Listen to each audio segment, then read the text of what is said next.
good day. I respectfully greet you from Brussels, where the European Union's Foreign Affairs Council held its March meeting. The agenda naturally focused primarily on the ongoing war in Ukraine, alongside our relationship with the United States and the challenges in the Middle East. If I were to briefly summarize everything I experienced here in the past few hours, I would say that I participated in an extremely war and Ukraine-supporting meeting here in Brussels, an extremely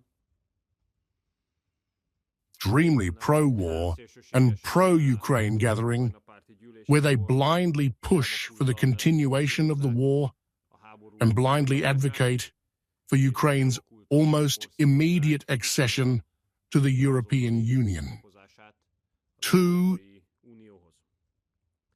scandalous incidents occurred today. The first scandal is that the European Commission has proposed spending at least another 20 billion euros on arms deliveries to Ukraine. Hungary, of course, does not support this proposal at all and is not willing to participate in it. We will not allow the money of Hungarian people to be spent on further arms deliveries, thereby prolonging the war.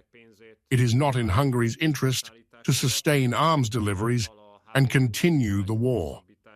Hungary's interest lies in peace. And now, considering the past 3 years, we are closer to that peace than ever before. Unlike others, we provide full support for the success of American-Russian peace negotiations.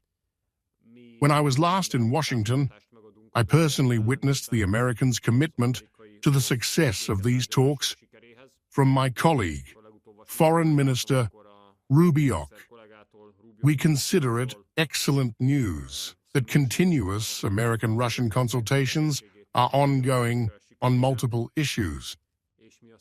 I believe that the mere fact that these consultations have started has already made the world a safer place than it was before. However, for the world to become reassuringly safe, the successful conclusion of American-Russian negotiations and an agreement between them are necessary. Brussels and the majority of member states oppose this position. Brussels and the member states have chosen a path that will ruin Europe's economy and security in the long term.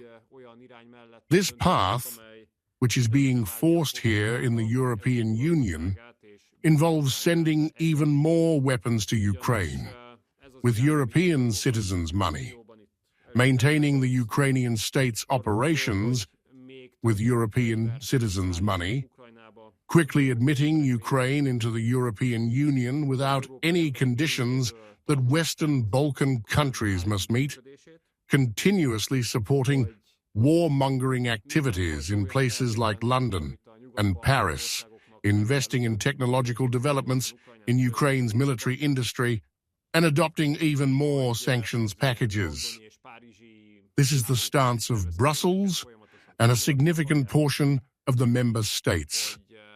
However, with this package, Brussels and the majority of EU member states are practically destroying Europe's economy and security in the long term.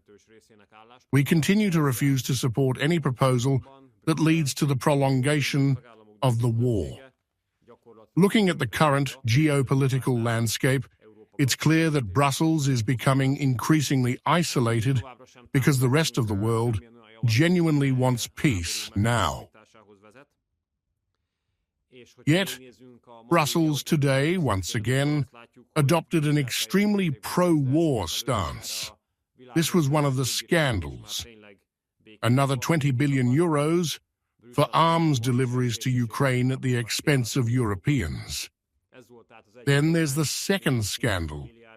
As usual, every council meeting begins with the Ukrainian foreign minister being connected via video, who delivers his remarks and is then disconnected, leaving no opportunity for response.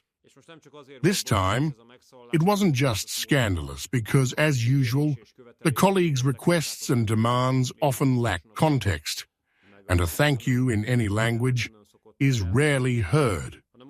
This time, it was because the Ukrainian foreign minister, in the context of their EU accession, described the issue of the Hungarian national community in Transcarpathia as an artificial problem. This is completely unacceptable. Calling the situation of the Hungarians in Transcarpathia and the enforcement of their rights an artificial problem is simply unacceptable. It's also scandalous that some EU member states aligned with the Ukrainian foreign minister's position, with some even questioning whether Hungary and the Hungarian government have the right to assess the situation of the Hungarian community in Transcarpathia. One foreign minister even said that it's not up to Hungary to decide whether Ukraine respects minority rights, but rather the EU institutions here in Brussels. In other words, Brussels is willing to sacrifice the Hungarian community in Transcarpathia and their rights just to rush Ukraine into the EU without any reasonable conditions. We categorically reject this. The rights of the Hungarian national community in Transcarpathia are not an artificial problem. We also do not accept anyone disputing Hungary's right to stand up for Hungarian national communities, or our right to assess the legal situation of those communities. There was a particularly charming moment today when the German and Austrian foreign minister colleagues ganged up on me, one of whom was recently ousted by voters in Germany, and the other attending his first council meeting, lecturing me, someone who has been sitting here for nearly 11 years, claiming that Ukraine respects Hungarian rights, that we shouldn't dictate how minority rights look, and that Ukraine has performed admirably in this regard recently. In reality, the truth is that for 10 years, the rights of the Hungarian community in Transcarpathia have been systematically violated in Ukraine. As long as there is a national government in Hungary, we will stand resolute in demanding the restoration of the rights of Hungarians in Transcarpathia. For over 10 years, we've received nice words and moving statements from Ukraine, but no meaningful action has followed. I made it clear at today's meeting that there can be no progress in Ukraine's accession negotiations until the rights of the Hungarian national community are fully restored to the state they were in before 2015. Whether Ukraine can become an EU member will be decided by the Hungarian people in an upcoming opinion poll in Hungary. And just for the record, both the EU and NATO require unanimous decisions from members to admit new ones. It would be good if everyone understood clearly that it's not Hungary trying to join integrations where Ukraine is already a member. It's the other way around. It would be good if everyone grasped this, kept it in mind, and acted accordingly. I'd like to inform you that just a few minutes ago, a trilateral discussion took place here between the European Commission, Ukraine,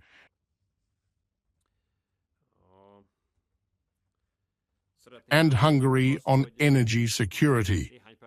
The EU's Energy Commissioner, the Ukrainian Energy Minister colleague, and I led the delegations.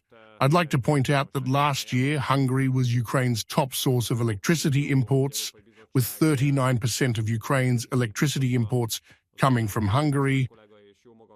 The latest data from this year, from February, shows that 35% of Ukraine's energy imports came from Hungary, making Hungary once again Ukraine's leading electricity import source.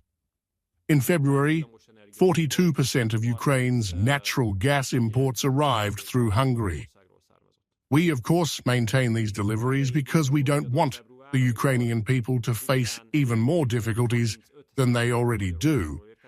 But I think it's a fair expectation that Ukraine does not endanger Hungary's energy supply, which requires that the energy infrastructure leading to Hungary not be attacked, whether it's natural gas or oil deliveries. I believe this is a completely legitimate expectation from Hungary, and we will uphold this expectation toward both Ukraine and the European Commission in the future, hoping that at least in this matter, the Commission will stand on the side of European member states. In closing, we discussed many other issues today. I won't delve into Syria or the Middle East, but I'll briefly touch on our relationship with the United States. We Hungarians are grateful to Donald Trump for shutting off the funding taps that supported the Democrat-led U.S. foreign policy strategy of interfering in other countries' internal affairs. In Hungary, these USAID funds provided the basis for massive political corruption and the financial backing for foreign interference. So we are grateful to the President for closing those taps. I think it's fair to say that we are in a tiny minority among EU governments with this sentiment. Today, I propose to the European Commission that they take every possible step to avoid a customs and trade war with the United States, as that would be very bad for Europe. I also made a suggestion. The automotive industry is the backbone of both economies, and trade in this sector constitutes the largest part of transatlantic commerce. So I proposed reducing European tariffs on American car imports to the same level as US tariffs on European car imports. Currently, the US applies a 2.5% import tariff on European automotive products, while Europe imposes a 10% tariff. I suggested lowering ours to 2.5%, which would provide a solid basis for building trust between the US and the EU to conduct normal trade negotiations. Thank you for your attention. If there are any questions, I'd be happy to answer. Thank you very much, Minister. I'm Garaka Esther. I have two questions. The first is, in what context did the Ukrainian foreign minister mention the Hungarians in Transcarpathia, so what led to this debate? The second question relates to the negotiations on gas transit and energy. If I understood correctly, there was no progress in today's talks. At least you haven't mentioned any yet. What is the goal, and how close are you to achieving it? Thank you very much.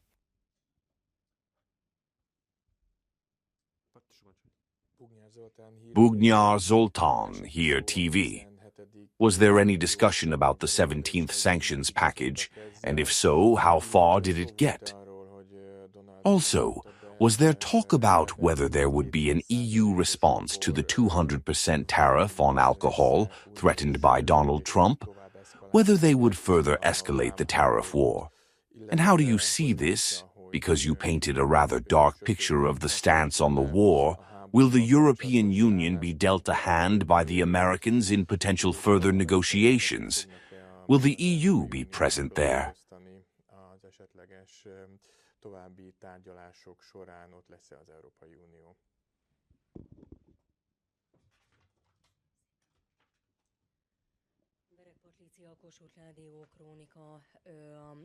Barak Patricia, Kossuth Radio Chronica. The Estonian foreign minister stated that Article 7 proceedings should be initiated against Hungary. meaning stripping our country of its veto rights. Was this raised at today's meeting? And what is Hungary's response to this? Also, are there other foreign ministers among the member states who support this Estonian proposal?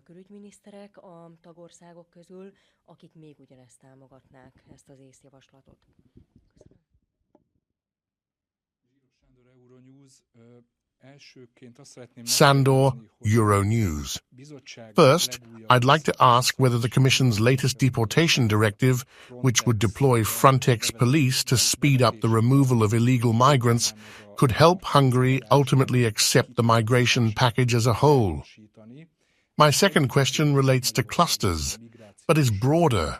Is Hungary concerned that more and more EU initiatives are emerging that no longer depend on the unity of the 27 member states, but rather on decisions by so-called determined countries outside EU mechanisms, precisely to avoid, for example, a Hungarian veto?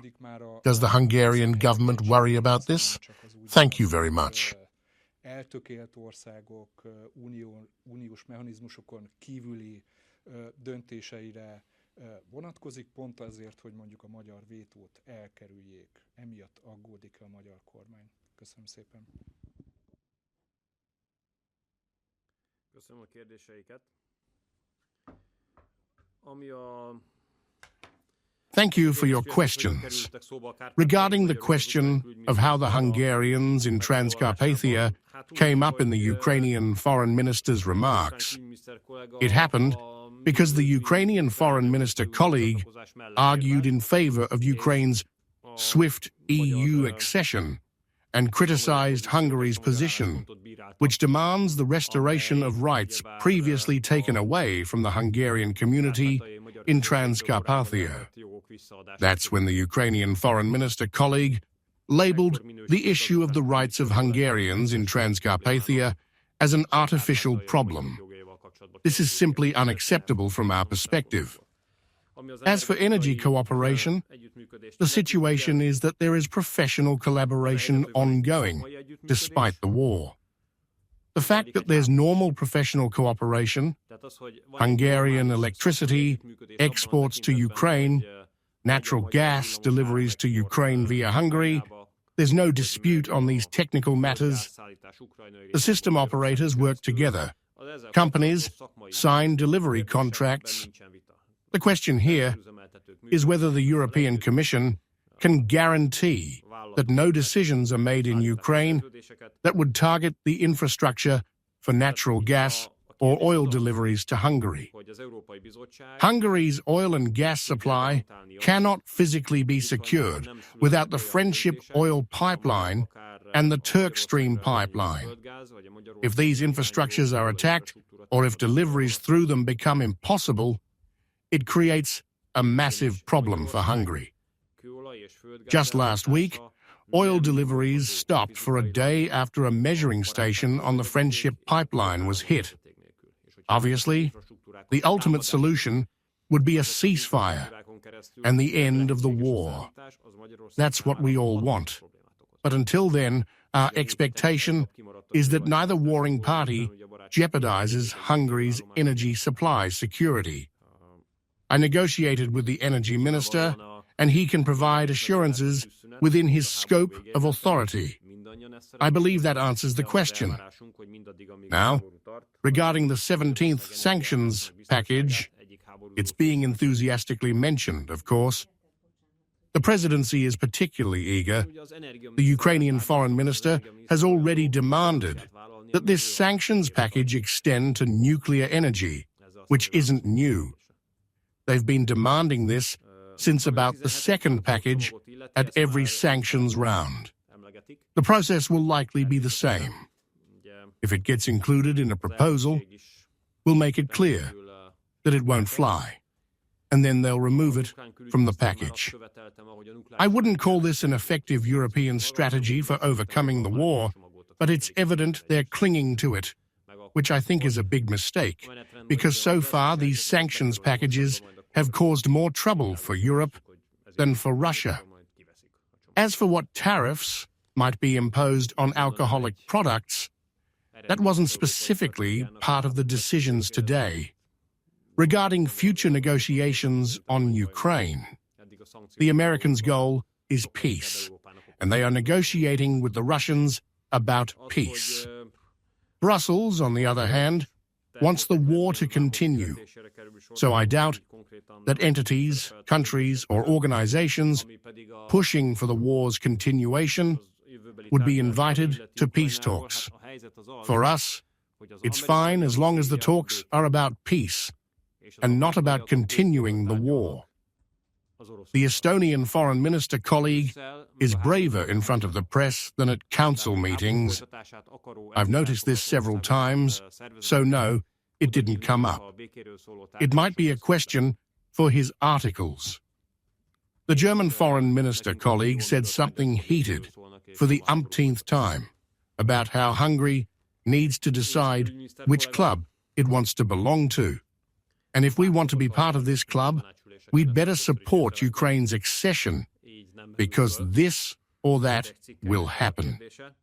I'm not sure how seriously I should take this as a long-term threat from the colleague, given the German election results, his party's poor performance, and the slim likelihood of them being part of the next governing coalition. I didn't dwell on it too much or expend much energy on it. As for the regulations on illegal migration, I'd like to say that the fundamental question needs to be clarified. As long as the core issue is that migration must be managed, good solutions won't emerge. Good solutions will only come when there's a European agreement that migration must be stopped. That's how we've seen it for 10 years, since the first migration wave.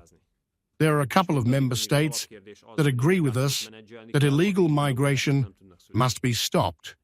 But for now, Brussels, the big member states, and a larger portion of the member states still think migration should be managed, not stopped. As long as it's about management and not stopping it, no good solution will arise. Finally, are we worried about the decision-making formats? What we're really worried about is whether the peace talks will succeed. If the peace talks succeed and there's peace, all these problems will shrink to a tiny size.